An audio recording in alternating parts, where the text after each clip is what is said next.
Et ensuite, alors le moment riche et intéressant de cette soirée, pas le seul, mais le premier. Nous accueillons Mickaël Derangeon pour une présentation sur, je vais dire, la question de l'eau et en particulier de l'eau potable et des rapports de l'eau avec la santé, toutes ces choses-là. Le contexte, vous vous souvenez, il y a Robin Salcroix, le vice-président chargé du petit cycle de l'eau et notamment des questions d'eau potable, qui était venu présenter ce qu'il faisait dans le cadre de sa délégation et les politiques publiques portées sur la métropole dans ce cadre. Et il se trouve qu'il y a quelques semaines maintenant, nous étions invités à la Maison du Lac de Grandlieu, parce que la Maison du Lac de Grandlieu a une nouvelle mission qui lui a été confiée par le département, c'est de sensibiliser les élus, notamment aux problématiques de l'eau. Parmi les intervenants présents, il y avait notamment Mickaël. Moi, j'ai trouvé qu'en quelques minutes, parce qu'il n'avait pas beaucoup de temps pour intervenir, il avait éclairé un certain nombre de choses que je devinais, connaissais plus ou moins. Et là, il a mis de l'extrêmement concret, à la fois du conceptuel, du solide, du scientifique, et tout en présentant un certain nombre de limites, mais je crois qu'il le refera, sur ces questions-là. Sur ces éléments-là de problématiques relatives à l'eau, quelques petits compléments. Mickaël est venu assez récemment sur la commune parce que la CSF, la Confédération syndicale des familles, avait organisé un temps hyper intéressant qui s'appelait « Et si l'eau potable venait à manquer ?» Et donc, l'intervenant phare était Mickaël. Aussi parce que vous avez peut-être vu qu'il y avait toute une démarche d'un certain nombre d'élus. 250 élus ont signé une tribune, je vais dire ça comme ça, pour réclamer le fait de protéger les captages d'eau de toute pollution. Et puis aussi parce que j'ai lu là dans le document Maire de France que les crédits de l'agence de l'eau sont réduits de 130 millions. C'est que tout doit aller bien dans ce domaine-là. Et que Philippe Grosvalès, sénateur du coin, a relayé notamment cette question du vœu. Alors c'était un vœu sur la qualité de l'eau et l'interdiction des produits phytosanitaires dans les aires d'alimentation, captage, etc. Et puis c'est pas sans lien avec un arrêté, enfin avec le constat qu'on avait fait en tout début de mandat quand on nous avait demandé l'avis du conseil municipal sur le bilan du SAGE précédent.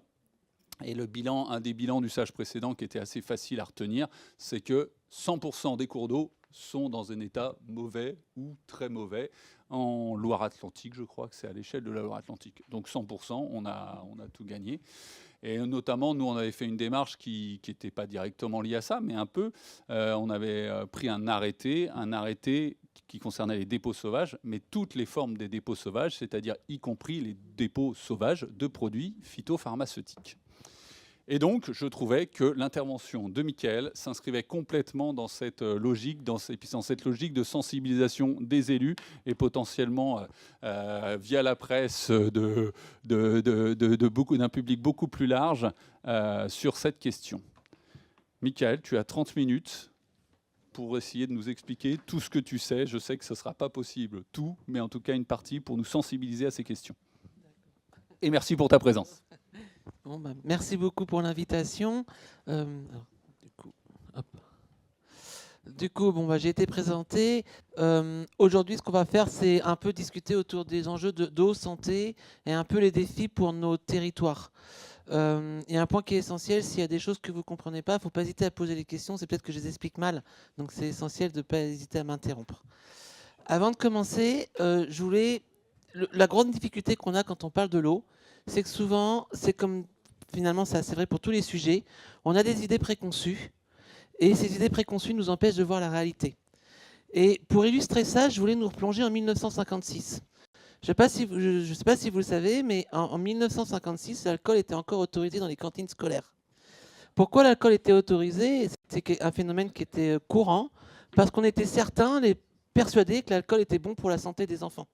Alors ça venait aussi d'observations. On avait souvent des solvages attenants, des contaminations de l'eau avec des bactéries. Les bactéries peuvent rendre malade et tuer en quelques jours. Donc par observation, on était persuadé que l'eau était de qualité. Donc je voudrais juste montrer cette petite vidéo. Je ne sais pas si c'est possible de la lancer, il doit y avoir le lien en dessous.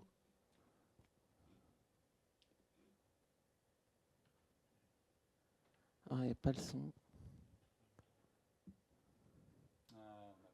Il n'y a pas le son. Bon, c'est pas grave. Bon, c'est dommage parce que cette petite vidéo rappelle la directive en fait du ministre de l'époque, interdiction de mettre de l'alcool dans les cantines. Et ce que je voulais vous montrer, c'est un petit document sonore qui est ensuite, et c'est le docteur Serin qui explique ce qui vient de se passer dans une commune proche de Paris. Les parents sont en colère parce qu'on interdit l'alcool dans les cantines et donc ils manifestent. Et comment ils manifestent? Eh bien, ils ont donné la ration du vin de la journée aux enfants avant de partir à l'école. Vous pourrez écouter ce petit lien, c'est vraiment... Moi, la première fois que j'ai entendu, j'ai pleuré de rire. Et donc, le médecin scolaire explique que les enfants arrivent à l'école rouges en sueur. En fait, ils sont sous, ils dorment toute la matinée. Ça, c'est extrêmement intéressant parce qu'à l'époque, on était persuadé que l'alcool était bon pour la santé. Et donc là, j'ai mis en dessous des documents, ça c'est les carnets de santé de l'époque, où vous voyez qu'on conseillait aux parents de ne pas donner d'alcool, mais plutôt du lait aux enfants. Pourquoi j'explique que je prends cet exemple-là? Eh bien, aujourd'hui, avec les pesticides, on est exactement dans la même situation que l'alcool à l'époque. On a un consensus scientifique aujourd'hui, un consensus scientifique qui nous explique que ces molécules, on les retrouve impliquées dans de nombreuses pathologies humaines. Alors, si j'embraye directement sur les pesticides, c'est parce que vous le verrez par la suite, les grosses problématiques qu'on a dans l'eau potable, c'est une problématique de pesticides. On a un consensus scientifique aujourd'hui, on a les expertises collectives de l'INSERM, études Pélagie, études Agricane, qui démontrent qu'on retrouve associé à de nombreuses pathologies chroniques qu'on a dans notre société, la présence de ces molécules. On est aussi capable de rendre des animaux malades, de modéliser les pathologies qu'on rencontre chez les humains en leur donnant des pesticides. C'est tellement reconnu que l'État, depuis le 1er janvier 2020, reconnaît, indemnise les victimes de pesticides. Ça veut dire que vous êtes un utilisateur de pesticides, vous avez un lymphome, une leucémie, un cancer de la prostate, vous pouvez être indemnisé au titre des victimes de pesticides. Ça, c'est depuis le 1er janvier 2020. C'est aussi vrai pour les mamans et pour les enfants. Les enfants des parents qui ont utilisé des pesticides, des enfants qui peuvent avoir des cancers pédiatriques, des malformations, peuvent être aussi indemnisés au titre des victimes de pesticides. Ce que je voulais dire par là, c'est qu'on a un consensus scientifique, on sait qu'on a un problème de pesticides avec la santé, c'est démontré, et c'est tellement démontré que l'État indemnise les victimes. Donc tout ça pour en venir en l'eau, moi je suis vice-président d'Atlantico, j'ai en charge de la qualité sanitaire, la recherche et le développement. Et donc Atlantico, c'est un syndicat qu'on pourrait dire à l'échelle du département. On a finalement toute la ruralité du département.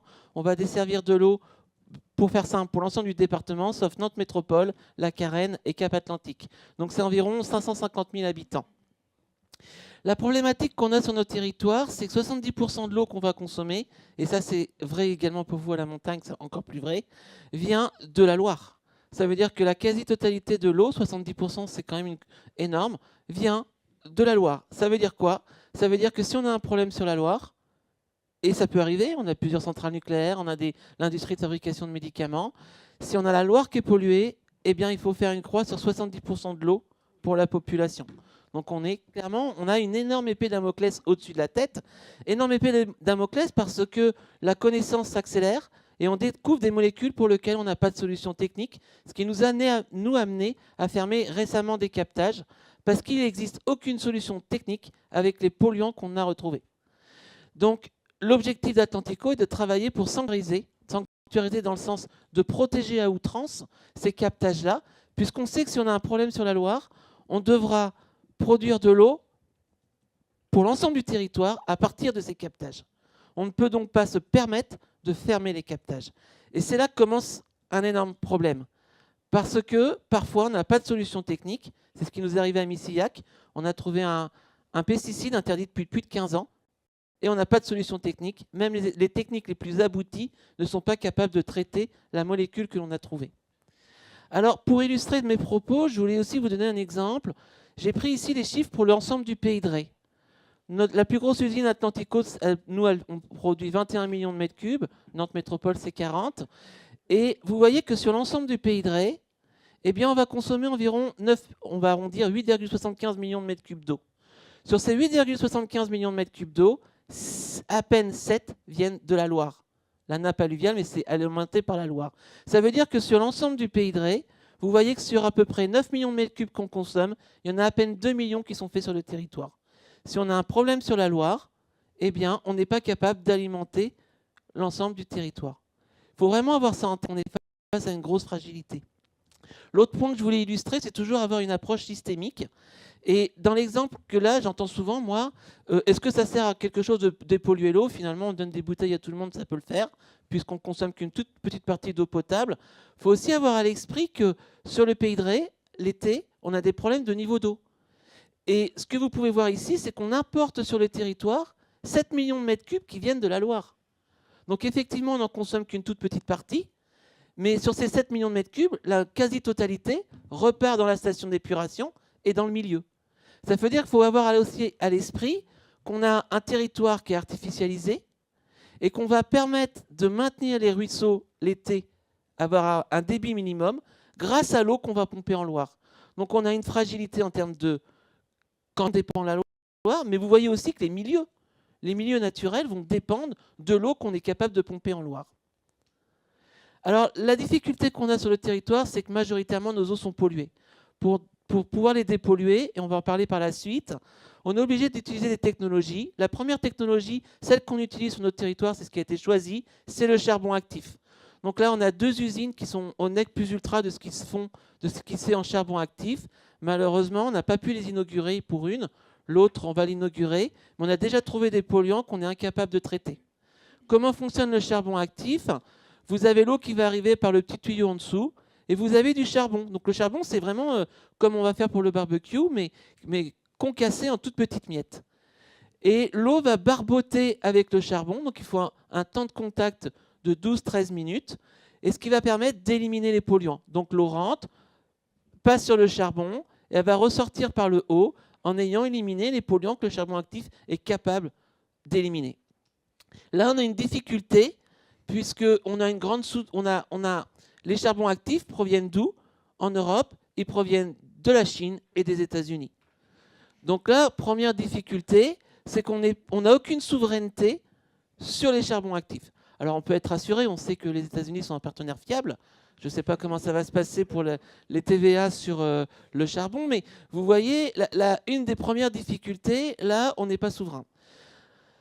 Deuxième solution, quand vous ne pouvez pas traiter au charbon actif, vous n'avez pas le choix, vous allez devoir utiliser de la nanofiltration ou de l'osmose. Là, c'est de l'eau qui va rentrer en pression avec une membrane qui est entourée autour des tuyaux, dans lequel il y a des tout petits trous. Et ces tout petits trous vont laisser passer uniquement l'eau. La difficulté, là, c'est que ça consomme énormément d'énergie. On est en train de tester un pilote là, sur une de nos usines. 20 mètres cubes, c'est environ, pour traiter 20 mètres cubes heure, c'est 30 000 € d'électricité par an. Vous voyez, sur une usine de 1000 mètres cubes, vous êtes à plus d'1 million d'euros d'électricité. Donc, consommation énormément d'énergie. L'autre problème, c'est que quand vous allez utiliser cette technologie-là, vous perdez 15 à 20% de l'eau. Vous passez 100 litres dans votre système, 85 litres à peu près vont repartir au robinet. Les 15 qui restent concentrent les polluants que vous aviez dans les 100 litres. Donc, il fait 1000 mètres cubes heure, c'est 150 à 200 mètres cubes que vous mettez à la poubelle. On a un plan du président qui nous demande d'économiser 10%. Le problème, c'est que la connaissance me laisse à penser qu'on va devoir aller sur ces technologies-là. Donc ça veut dire que ce n'est pas 10% qu'il faut économiser, c'est 25 à 30. Puisque là, on a une perte d'eau qui est extrêmement importante. La problématique avec ces techniques-là, c'est qu'on ne sait pas quoi faire de ces polluants-là. Donc ce qui va se passer, par exemple, sur Paris, on va rejeter dans la Seine. Nous, sur les captages, ça va être compliqué. On ne va pas rejeter les polluants qu'on a enlevés. Enfin, c'est les shadocks, quoi. On a réellement une difficulté. Ensuite, on a tellement purifié l'eau qu'il va falloir la reminéraliser en ayant la certitude que les minimums des polluants. Et à nouveau, problème de souveraineté. Ces membranes sont essentiellement faites aux États-Unis, Japon, Corée et Israël. Donc vous voyez que là, on est vraiment face à un impact, des enjeux qui sont extrêmement importants, sur lesquels on n'a aucune souveraineté. On nous parle souvent des armes, on ne parle pas de ces technologies-là. Il y a plein d'endroits en France, sans ces technologies qui viennent de l'étranger, on n'est pas capable de produire une eau qui va être dépourvue des polluants pour avoir un impact sur la santé humaine. Ensuite, ce que je voulais vous montrer, c'est maintenant faire un focus sur la pollution. Alors pour commencer, je vous expliquais que majoritairement, l'eau qu'on va amené dans nos secteurs vient de la Loire. Vous avez ici deux ressources qu'on a, la Loire en superficielle et en dessous la nappe alluviale. Là, c'est le nombre de molécules qu'on a retrouvées dans l'eau superficielle en Loire. Il y a à peu près 60-70 molécules qu'on retrouve couramment. Tout ce qui est vert, c'est les pesticides. Vert clair, c'est les métabolites. Les métabolites, c'est les produits de transformation. Quand vous mettez un pesticide dans l'environnement, il va être transformé par l'interaction avec l'environnement et donner un métabolite. En bleu, c'est les médicaments. En bleu clair, les métabolites de médicaments. Vous avez ici l'eau brute, vous avez ici l'eau traitée quand elle passe dans notre usine à Ancenis. Et ici, la nappe alluviale, l'eau brute, l'eau traitée quand elle passe dans notre usine. Et ça, c'est quand on la mélange un tout petit peu avec l'eau qui vient de notre métropole, puisqu'on sécurise des usines. Donc, il y a tout le temps un mélange qui est fait pour maintenir un volume. Vous pouvez voir que sur la Loire en superficielle, le problème, c'est les médicaments. Bah, rien d'étonnant. En fait, il y a plein de stations d'épuration sur toute la Loire. Donc, forcément, on les va retrouver dans les milieux. Les médicaments, au passage, qu'on retrouve le plus sont les médicaments associés aux maux de la société. C'est les médicaments qui vont traiter l'obésité, qui vont traiter le diabète, qui vont traiter les allergies, vraiment les pathologies qui sont en lien avec nos modes de consommation aussi et nos modes de vie. Vous pouvez voir quand même qu'une fois que ça passe dans nos usines, on arrive à éliminer quasiment tous les médicaments et que la difficulté qui nous reste, c'est les pesticides et leurs métabolites. C'est pour ça que j'ai commencé sur les pesticides. Ce n'est pas pour faire de l'agribashing, c'est parce que c'est vraiment sur nos territoires la difficulté que l'on a. Vous pouvez voir que sur la nappe alluviale, l'eau a déjà été filtrée par les sables, les sols, et finalement on a déjà beaucoup moins de médicaments. Et on a majoritairement des pesticides. Et vous pouvez voir que quand ça passe dans notre usine, eh bien, on arrive à éliminer tous les médicaments, mais il reste à nouveau des métabolites de pesticides. Enfin, je voulais vous montrer ici les deux autres nappes. Ça, c'est les nappes que l'on va voir sur le territoire. Les nappes en eau souterraine. Ça saute aux yeux. On n'a pas de problème de médicaments sur les nappes. Il n'y a quasiment rien. Sur nos nappes, c'est bien une contamination aux pesticides et leurs métabolites. Ça, c'est Machecoul. C'est une des plus polluées. On va en reparler. On a des grosses difficultés. Et ça, c'est la nappe de Nord-sur-Erdre. Vous avez ici l'eau, quand elle passe dans notre usine, ça, c'est les eaux brutes. Là, vous avez ici l'eau qui est passée dans l'usine. Donc, on arrive à très bien éliminer les pesticides. En apparence, on va le revoir. Vous avez les eaux brutes à Nord-sur-Erdre et quand ça passe dans l'usine. Donc là aussi, une difficulté, il va nous rester des pesticides et leurs métabolites. Alors les métabolites, c'est vraiment l'enjeu. Les métabolites, c'est quoi? Je vous ai pris l'exemple ici du tébuconazole. Le tébuconazole, c'est un pesticide. Souvent, on va rechercher les pesticides quand ils sont mis dans l'environnement. Sauf que finalement, ça ne sert pas à grand-chose, puisqu'ils sont faits pour être, entre guillemets, biodégradables, donc se transformer en interaction avec la nature. Eh bien, quand vous mettez du tébuconazole dans la nature, il peut générer plus de 200 produits de transformation, 200 métabolites. Là, je vous en ai mis une cinquantaine. Donc, vous voyez, en fait, c'est la même molécule sur laquelle on a des petites modifications. Par exemple, le chlore ici va être éliminé, et vous pouvez le transformer, remplacer ça par du soufre ou de l'oxygène ou autre. Et ça va donner des propriétés qui vont être différentes aux molécules. J'ai oublié de dire, je suis scientifique, donc vous avez les références. Vous avez les références pour chaque affirmation que je vais donner, vous pouvez aller vérifier, et je vous invite à aller vérifier ces informations-là. Il y a les liens. Donc ça peut paraître compliqué, mais je voulais juste vous montrer que quand vous mettez un métabolite, un pesticide dans l'environnement, c'est pas ça qu'il faut rechercher, c'est les 50 autres qui posent problème. Et pourquoi le tébuconazole est intéressant? Parce que celui-là, il fait à peu près tout. Le tébuconazole, il est reprotoxique, il est mutagène, il donne des troubles du neurodéveloppement, enfin il est hyper efficace. Prenez-le, c'est pas mal. Eh bien, 84% de ces métabolites sont aussi toxiques que le pesticide, voire plus. Donc, ce n'est pas parce que c'est des produits de transformation qu'ils ne sont pas toxiques. Ils peuvent perdre de la toxicité, mais ils peuvent être aussi toxiques. Donc, c'est là que commence le problème. Et en 2023, on a identifié un métabolite, le chlorothalonil. Si vous vous intéressez à l'eau, vous avez entendu parler. Nous, dès qu'on a trouvé, on a alerté l'ensemble de la France, on a alerté l'ARS et la préfecture. Et en fait, la problématique, c'est que 490 000 habitants sur 550 000 avaient une eau non conforme, parce que ce métabolite qui était utilisé depuis les années 69, c'est seulement en 2023 qu'on a pu rechercher son métabolite. Depuis 1969, c'est en 2023 qu'on le recherche. Plus de 60 ans après. Là, 55. Ah oui, c'est vrai. C'est vrai, vous avez raison. Bon, alors je vous rassure, on en aura pour plus de 55 ans avant de pouvoir l'éliminer. C'est vraiment un problème. Donc, en tout cas, ce que je voulais vous montrer ici, c'est qu'à l'époque, on avait une eau qui était donc non conforme. La non-conformité n'a jamais existé. On a toujours eu une eau à 100% conforme en Loire-Atlantique. Pourquoi? À l'époque, il était pertinent, donc jugé dangereux pour la santé. On devait respecter le 0,1. Seulement, ce qui s'est passé, c'est que cette molécule n'a pas été mise dans le contrôle sanitaire. Tant qu'elle n'est pas dans le contrôle sanitaire, la pollution n'existe pas. En 2024, alors déjà en octobre 2023, il y a des zones en France où on a des dosages qui dépassaient les valeurs sanitaires. Donc la DGS, le ministère de la Santé, a pris un décret pour ne plus tenir compte des valeurs sanitaires pour cette molécule, ce qui a permis de continuer à distribuer l'eau. Dans certains endroits en France, on pouvait être jusqu'à 7 microgrammes litre pour une norme à 0,1. Et puis, en avril 2024, l'ANSES a déclaré que cette molécule, finalement, n'était plus dangereuse. Elle était non pertinente. Donc, ça veut dire qu'on peut multiplier par 9 la norme. Au même moment, l'État suisse a déclaré, elle, que cette molécule était dangereuse pour la santé et a demandé de respecter le 0,1. On a donc eu un changement de norme en avril 2024. Et c'est seulement en septembre 2024 que cette molécule est arrivée dans le contrôle sanitaire. Donc, officiellement, il n'y a jamais eu de pollution. Officieusement, ça fait probablement 55 ans qu'on boit ce métabolite.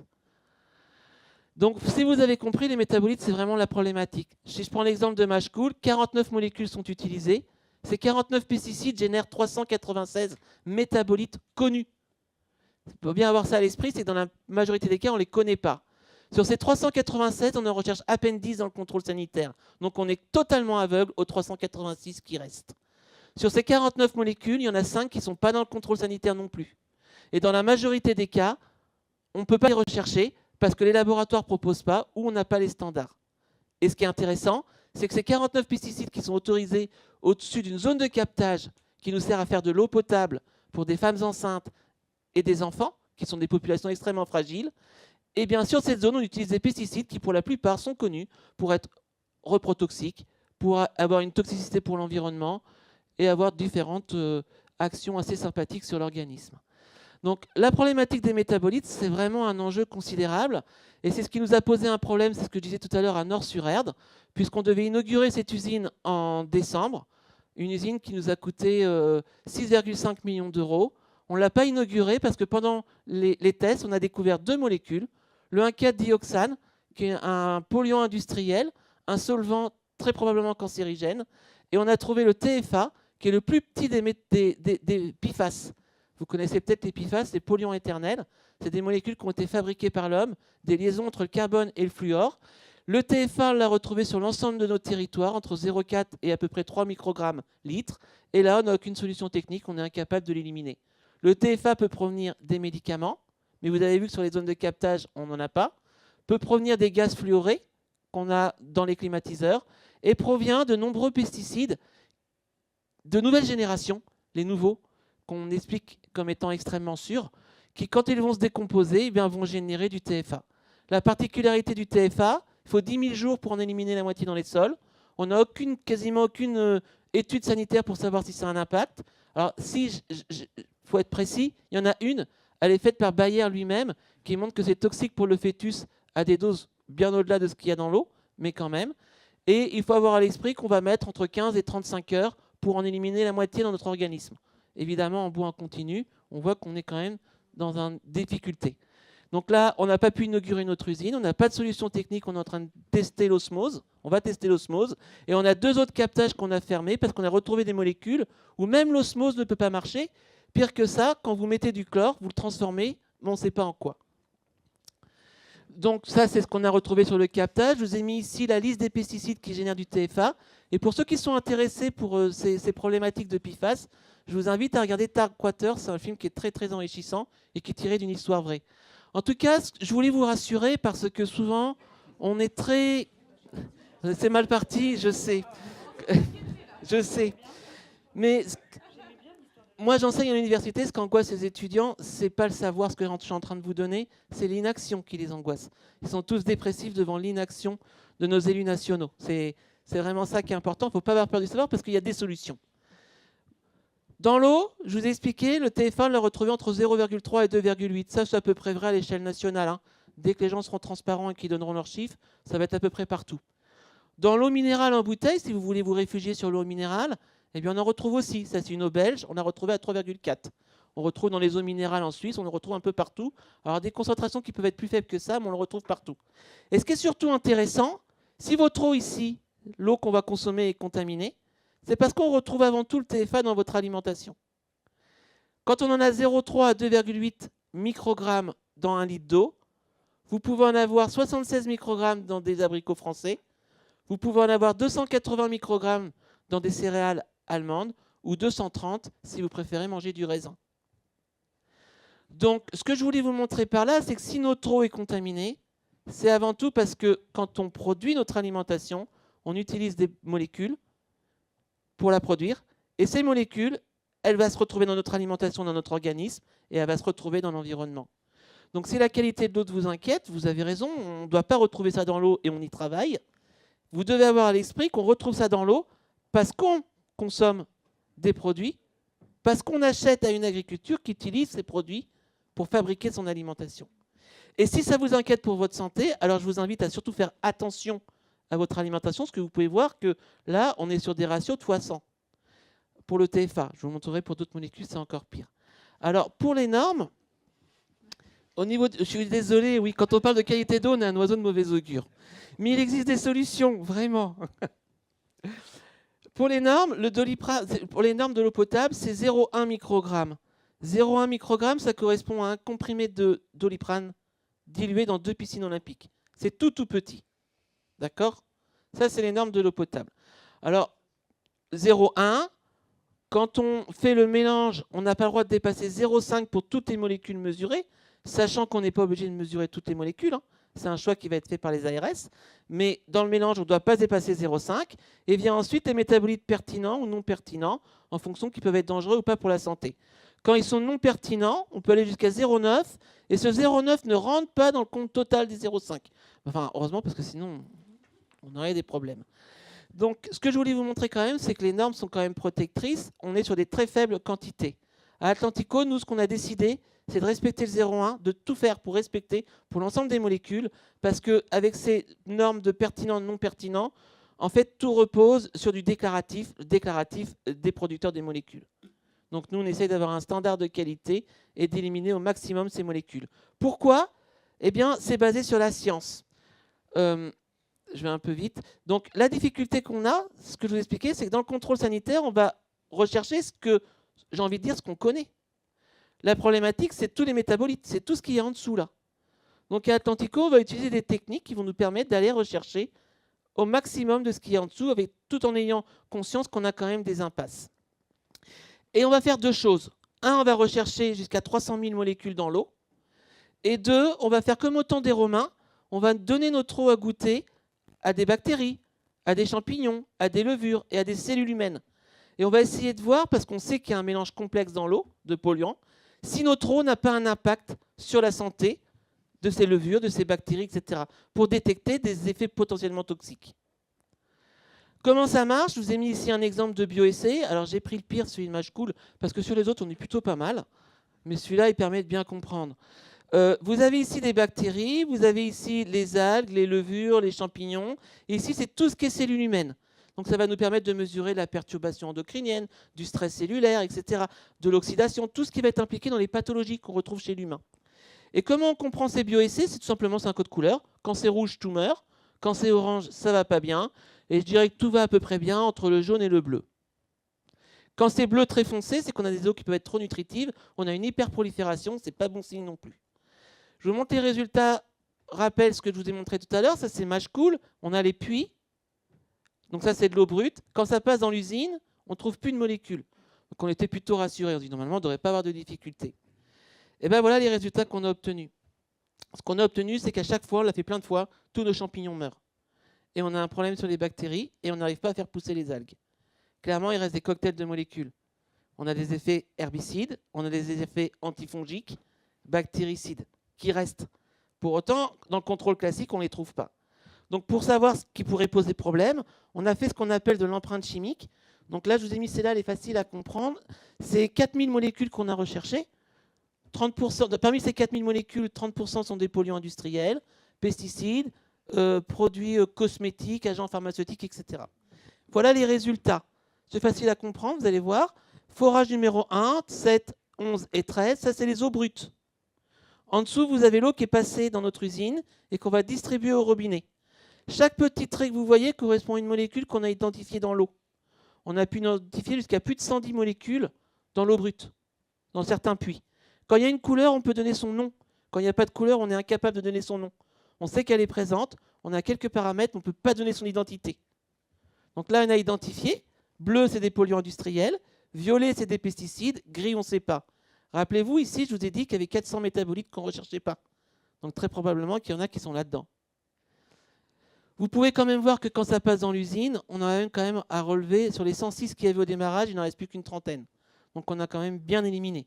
On est à l'état de c'est présent, pas présent. Ça peut dire qu'il faut avoir aussi à l'esprit, dans ce que je vous montre, on est dans des concentrations qui sont des ultra traces. Pour donner un exemple, on a détecté les métabolites du cannabis. Donc quelqu'un qui a une récréation festive dans son jardin, quand il a uriné, eh bien, le cannabis qui est passé dans son organisme va être éliminé. Oui, non, je suis d'accord. Je suis d'accord avec vous. En plein conseil municipal, monsieur. On continue. Oui. C'était un trait d'humour. C'était un trait d'humour et je suis d'accord avec vous. Moi, je ne suis pas du tout pour le cannabis. D'ailleurs, ça pose de gros problèmes en termes de neurodéveloppement. C'était vraiment un trait d'humour et je suis d'accord avec vous, vous avez raison. En tout cas, ce que je voulais vous dire, c'est qu'on est capable de les détecter. Ce que vous pouvez voir également, c'est en orange, c'est les molécules qui n'étaient pas présentes dans l'eau. Ça veut dire que quand le chlore, on est obligé de chlorer l'eau pour éviter les bactéries, le chlore peut interagir et dans ces cas-là, eh bien, vous pouvez changer les molécules. Donc, juste pour terminer maintenant, en allant sur notre alimentation, je voulais vous montrer cette étude qui est très intéressante puisque c'est l'étude qui a été faite par l'INSERM et le CNRS. Et dans cette étude, ils ont utilisé 3 antifongiques. Les 3 antifongiques qu'on retrouve le plus dans l'alimentation des bébés, pour les pots de bébés, en fait. Et ils les ont mis à la norme de l'eau potable. Et ensuite, ils ont testé ça sur des souris qui peuvent développer la maladie d'Alzheimer. Vous avez en haut le cerveau des souris qui n'ont pas eu les 3 antifongiques. En dessous, les souris qui ont eu les 3 antifongiques dans l'eau potable.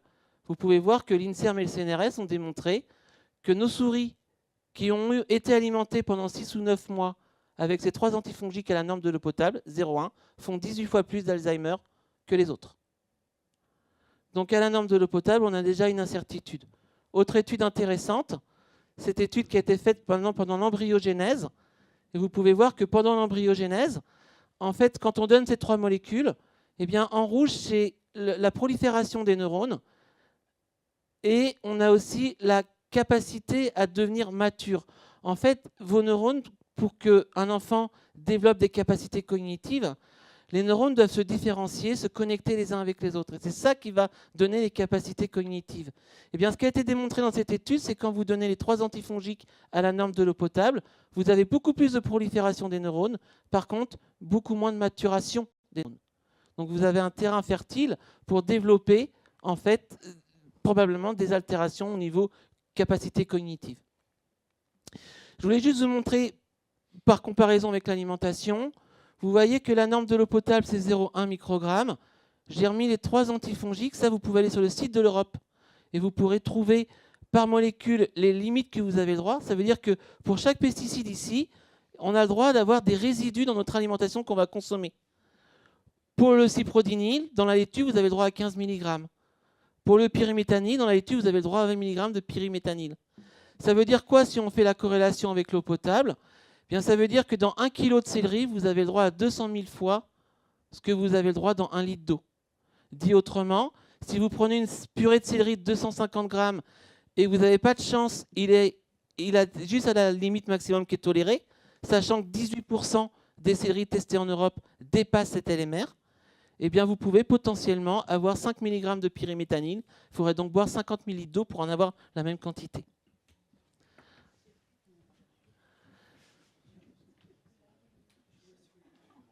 On a aussi une problématique de nitrate. Vous le savez probablement, mais dans l'eau du robinet, la norme pour les nitrates, c'est 50 mg. Dans l'eau en bouteille, pour qu'on puisse utiliser pour un bébé, c'est 15 mg. Là, Atlantico, on est en train de travailler pour essayer de respecter le 25, puisqu'il y a des études internationales qui montrent que quand on a des taux forts en nitrate, on multiplie par 3 le nombre de cancers du cerveau chez les enfants. Donc là, face à ça, c'est une étude qui a été citée dans les rapports de l'ANSES, on travaille pour également diminuer les quantités de nitrate dans notre eau de boisson. Quand ça vient de la Loire, on est quand même sur des taux de nitrate qui sont très faibles. C'est plutôt sur certains de nos captages. En conclusion, ce que je voulais vous dire, c'est qu'on a une crise sanitaire qui est extrêmement importante. On a énormément de pathologies chroniques qui sont liées à nos modes de vie et à notre alimentation. Et pour autant, j'ai pris cette slide de Philippe Perrin, qui est un éco-infirmier qui fait la formation pour l'ensemble des soignants sur la santé environnementale. Et j'ai trouvé cette slide intéressante puisque effectivement on a une crise.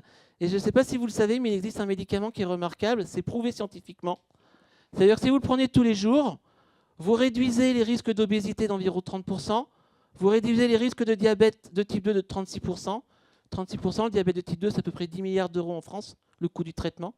Vous diminuez les risques de cancer d'à peu près 20% de tout type de cancer, les risques de cancer du sein, les risques de lymphome, de malformation. C'est prouvé scientifiquement. L'intérêt de ce médicament, si vous le prenez tous les jours, c'est qu'il est fabriqué dans des usines qui ne sont pas Céveso, qui stockent le CO2. Et cet usage est recommandé par le Haut Conseil de la santé publique.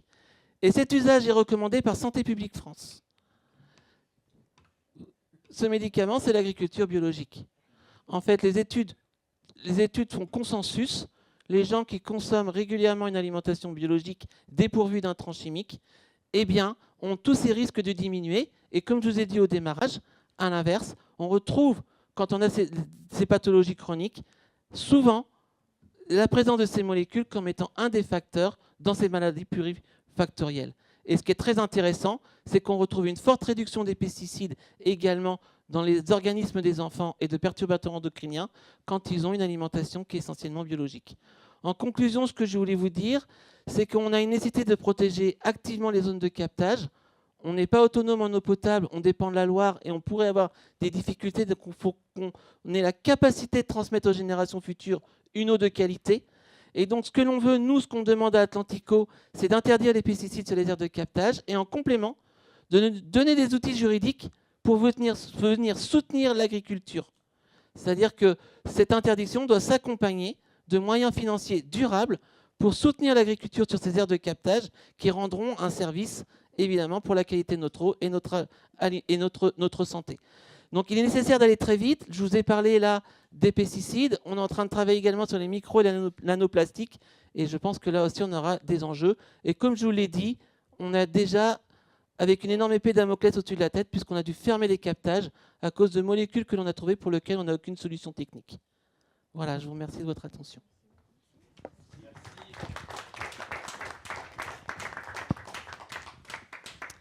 Oui, merci beaucoup. Plusieurs petites choses. Ça a été dit, mais l'aberration, ils ont construit une nouvelle usine, toute neuve, avec les meilleures technologies qui existent, qu'ils ne peuvent pas inaugurer, parce que malgré ces systèmes techniques, l'eau qui sort de l'usine n'est pas consommable. Elle l'est. Elle est consommable, mais on a deux polluants qu'on ne sait pas traiter et pour lesquels on ne sait pas quels pourraient être les impacts finalement sur la santé. Deuxième point, merci pour cette présentation. Ce qui est extrêmement intéressant, je trouve, c'est la dimension hypersystémique. On a parlé géopolitique, santé, agriculture, sécurité du territoire. Donc ça, c'est extrêmement intéressant de voir comme toutes ces choses-là sont liées et comme finalement nous sommes bien fragiles malgré tout notre sentiment de puissance qu'on peut avoir. Ça a été dit, moi ce que j'ai retenu et ce que j'avais déjà retenu, c'est finalement qu'on est extrêmement aveugle. On ne sait pas trop ce qu'il y a dans notre eau, un petit peu, mais pas complètement. On ne sait pas ce que ça donne, tous ces métabolites dans l'eau sur la santé des personnes. On est très aveugle. Et grand merci, parce que malgré le fait qu'on soit aveugle, grâce à l'intervention, on est, nous, un petit peu moins aveugles sur ce sujet-là. Jackie. Oui, merci beaucoup pour votre présentation. Juste deux petites questions. Est-ce que le 0,1 microgramme litre, c'est la limite de détection de vos... Non. Non. Et puis, l'autre question, c'était, est-ce que dans une eau de pluie, on va trouver aucune trace de métabolites? Parce que si on arrose notre jardin avec de l'eau que l'on capte des toits, on ne risque pas de polluer en fait ce que l'on va cultiver. C'est ma question. 0,1, c'est pas la limite. À l'époque, la norme, on avait mis 0,1 parce qu'à l'époque, on ne savait pas mesurer en dessous de 0,1. Aujourd'hui, on peut descendre à 10 000 fois en dessous de 0,1. Deuxième question, ben non, l'eau de pluie n'est pas exempte de polluants. Il y a un rapport sénatorial. En 96, on était capable de détecter jusqu'à presque 20 microgrammes d'atrazine dans la pluie en Bretagne. Et j'ai vu des dosages à Machecoul où on peut être à 1,2 microgrammes dans l'eau de pluie en pesticides et métabolites. L'objectif était bien sûr de nous rassurer sur tous ces éléments. Est-ce qu'il y a d'autres demandes de prise de parole, de questions? Oui, Yves Armand. Oui, merci. Je suis un peu scientifique aussi. J'ai un bac +9. Pardon. Je trouve que votre approche est une approche à charge, monsieur. Je vous le dis simplement. C'est-à-dire que, en tant que scientifique, j'aime bien que les choses soient posées, soient balancées, soient étayées, évidemment, et que l'on arrive effectivement à un certain nombre de conclusions. Je pense que les pouvoirs publics, moi j'ai confiance dans les pouvoirs publics. Bien. Et je ne remets pas en cause les éléments qui sont développés là-dessus. De la même façon, je fais pas autant je fais attention à un certain nombre de choses, et en termes de risques sanitaires, je pense connaître un certain nombre de choses aussi, et notamment en termes de gestion de crise. Autant, si vous voulez, je n'aime pas le catastrophisme. Parce que là, des discours comme ça, des discours comme ça, relayés à l'extérieur, personne ne va boire de l'eau, c'est fini. Personne ne va boire de l'eau au robinet. Moi, je sais pas, si j'écoute ce que vous dites là comme ça, à la limite, je reviens vers le vin.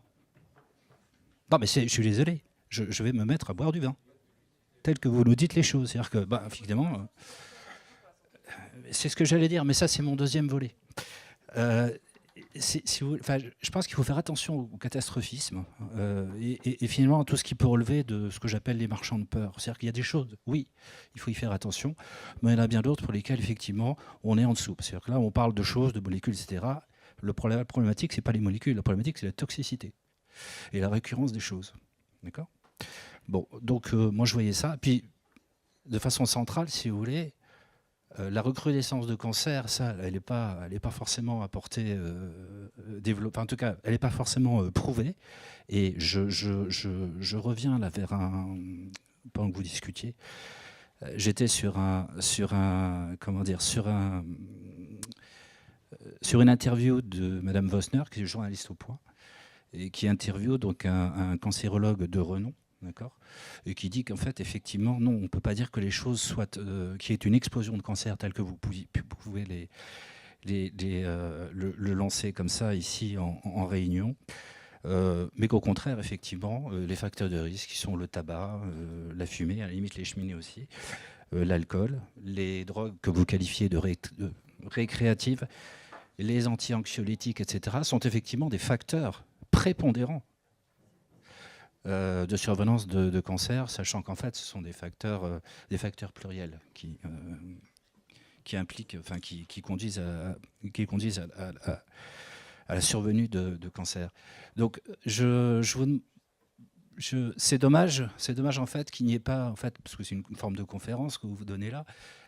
C'est dommage qu'il n'y ait pas en face de vous quelqu'un qui puisse donner le change et qui puisse y avoir un débat. Mais c'est pas l'objet d'un conseil municipal. C'est pas l'objet d'un conseil municipal. Voilà, je trouve dommage qu'il n'y ait pas eu quelqu'un qui ait pu vous donner de chance et vous répondre, qui ait pu vous répondre sur ces différents points. Ok. C'est toujours curieux ça, parce qu'il y avait une certaine... ça a été présenté sur les sources sont indiquées. Donc, le diaporama sera transmis et donc tout le monde ici pourra aller vérifier. J'ai entendu l'étude du CNRS, j'ai entendu un certain nombre. Tout le monde pourra aller vérifier la consistance scientifique de ces données. Le catastrophisme, je ne sais pas. Est-ce que c'est du catastrophisme ou est-ce que c'est de l'information? Parce qu'en fait, ce qui serait catastrophique, c'est de ne pas informer la population sur ces situations-là et de faire croire que tout va bien dans le meilleur des mondes. Le cancer, il n'y en a peut-être pas plus aujourd'hui, mais le cancer, Alzheimer, etc., là, je pense qu'on en a plus. En tout cas, le système de santé souffre de cette augmentation de différents types de maladies. L'obésité, c'est sûr, il y en a beaucoup, beaucoup plus. Ça, il n'y a aucun doute là-dessus. Et je laisse la parole à Michael pour éventuellement quelques compléments. Oui, quelques compléments. Je vous invite à aller rechercher, regarder les sources que je vous ai données. Je vous ai parlé de l'expertise collective CERN. Concernant les cancers, je vous invite à regarder l'étude de Santé publique France qui a été publiée ça doit être en juillet 2022, quelque chose comme ça, qui relate la fréquence des cancers de 98 à 2018, en 20 ans, et qui parle d'un doublement de la fréquence chez les femmes. Là, c'est Santé publique France, vous pourrez aller le vérifier. Et je vous invite à réécouter récemment l'interview du professeur qui dirige l'Institut Gustave Roussy, un des plus prestigieux au monde sur le cancer, et qui parle, lui, d'un tsunami de cancer, terme que je n'ai même pas osé employer ici pour pas aller dans le catastrophisme. En parlant de catastrophisme, en fait, je comprends, c'est pour ça que j'ai commencé par l'alcool. Souvent, la connaissance vient bouleverser nos croyances, et ce qui est difficile à accepter. C'est pas les données que je vous donne sur l'eau ne sont pas pour être dans du catastrophisme, c'est un état de fait. C'est un état scientifique. On met à disposition sur le site d'Atlantico également régulièrement les données. Donc là aussi, on peut les rechercher. Et c'est une réalité. On est dans un environnement, il y a des contaminants. C'est ainsi. Et ce que j'ai voulu démontrer surtout, c'est qu'on en a beaucoup plus dans l'alimentation.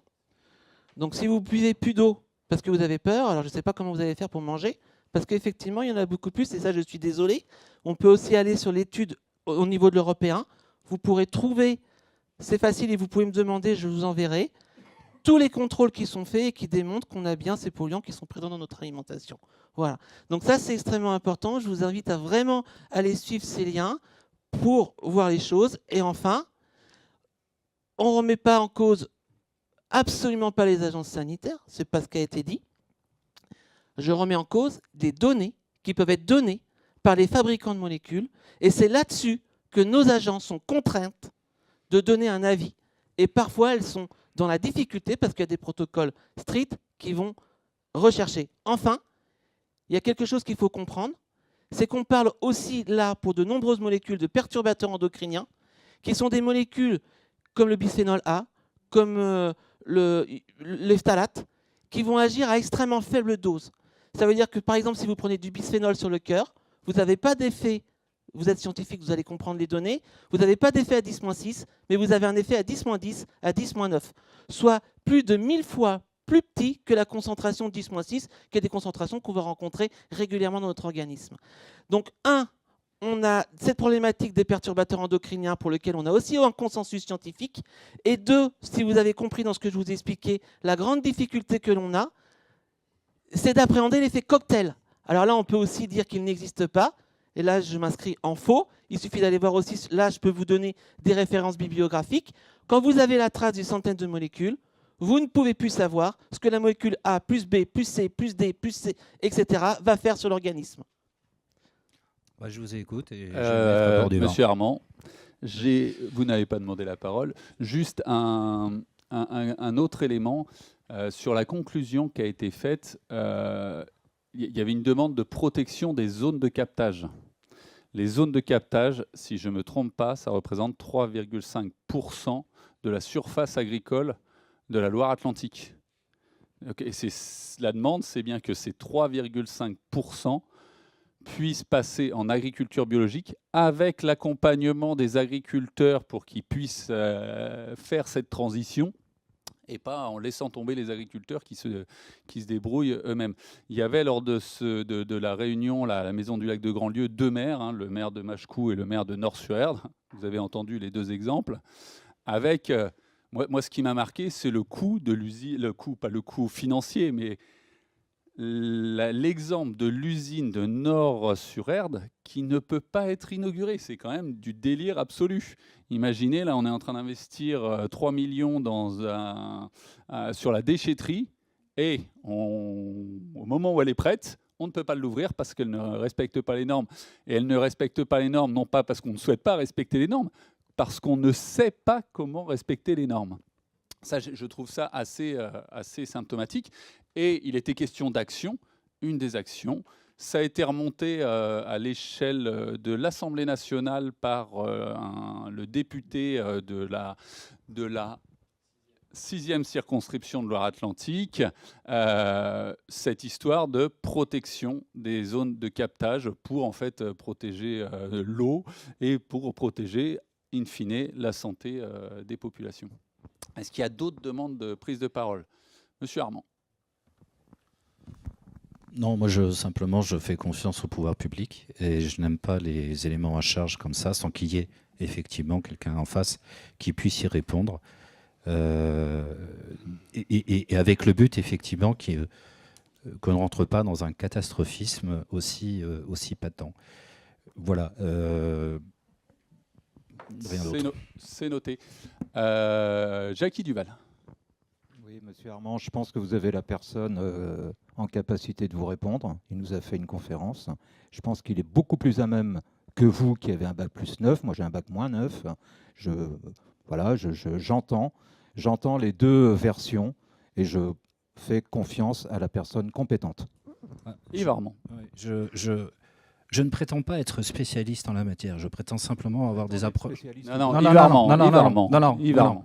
Je ne prétends pas être spécialiste de la matière. Je prétends simplement avoir une approche rigoureuse lorsqu'il s'agit d'éléments scientifiques ou d'une façon générale. D'accord ? Et ça, en la matière, si vous voulez, moi j'aime bien les balances et j'aime bien qu'effectivement il y ait des éléments à charge et à décharge. Si moi maintenant, vous, monsieur Duval, vous préférez tout simplement entendre des choses simplement à charge, eh bien moi non. Et ça, c'est une différence dans l'approche. Et alors, effectivement, dans la différence d'approche, ce que je trouve curieux, cette logique est à charge ou à décharge. Autre interprétation, nous avons une présentation d'un certain nombre d'éléments scientifiques. Si je dis la Terre est ronde, est-ce qu'il y a quelqu'un à décharge pour dire que la Terre est plate? Il y en a quelques-uns, mais normalement, ce ne sont pas des scientifiques. Donc, je suis toujours pas prudent avec ces histoires de rationalité scientifique. La Terre est ronde. Est-ce que quelqu'un veut argumenter le contraire? Merci. La Terre est donc ronde. C'est rassurant pour ce conseil municipal. Est-ce qu'il y a... Oui, Catherine Gendreneau. Non, juste vous remercier pour cette démonstration, parce qu'en effet, toutes vos sources, vous les prouvez, donc, et ce sont prouvés par des noms connus, par des assemblées connues, donc franchement, il faudrait être difficile de ne pas les croire. Par contre, moi, je veux bien des conseils sur ce qu'il faut mieux faire. Non, c'était une boutade pour finir, mais en effet, je pense que l'agriculture biologique, c'est important. Dommage qu'elle ne soit pas à la portée de toutes les bourses, parce que tout le monde ne peut pas le faire.